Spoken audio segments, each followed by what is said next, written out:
Nearly all Americans above a certain age can recall where they were the moment they learned of the assassination of John F. Kennedy. A much smaller number can recall where they were when they discovered who really did it. One of these few was sitting in a dripping raincoat in a reading room on the 5th floor of the Lowinger Memorial Library at Georgetown University in Washington, D.C., on a rainy April day in the year 1977. On the wooden table before him was the sort of hinged cardboard box, the size and shape of a large book, that attorneys use to keep together all the material connected with some legal combat, a literal case. Within it were several dozen typed pages, including a letter from a United States senator, several memoranda from the files of the Central Intelligence Agency and the Federal Bureau of Investigation, a thick packet of handwritten notes on lined yellow paper, 2 bank books, a small ledger, some photographs and clippings, a tape cassette, and a reel of 8mm home movie film. There was also a sealed olive jar full of alcohol in which floated a chunk of human flesh. The man shivered and stood to remove his sopping raincoat.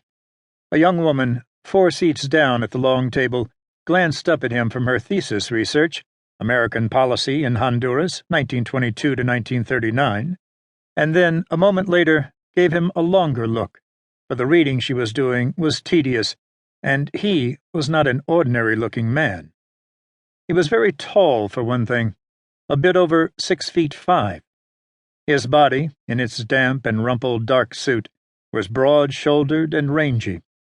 He walked over to a display case and seemed to stare unseeing at a selection of colonial maps, and she could see that he walked with a slight limp. His face, profiled, was moderately beaked and high-cheekboned, the eyes having a slight oriental cast, and the sallow skin of his face and the lank dark hair, soaked and plastered tight against his skull, contributed to the general impression of the East. Some Tatar or gypsy blood, perhaps, she thought. You got to see all kinds in the Georgetown Library. She thought idly about who he might be. Not a bureaucrat. A bureaucrat would not have been caught in the rain. All bureaucrats in Washington carried those little spring-loaded folding umbrellas. Not military, either. The hair was too long, and he was not old enough to have been retained on active duty with that limp. Mid-30s, she reckoned. Too obvious for a spy, with that size. A diplomat, perhaps? Maybe from the other side.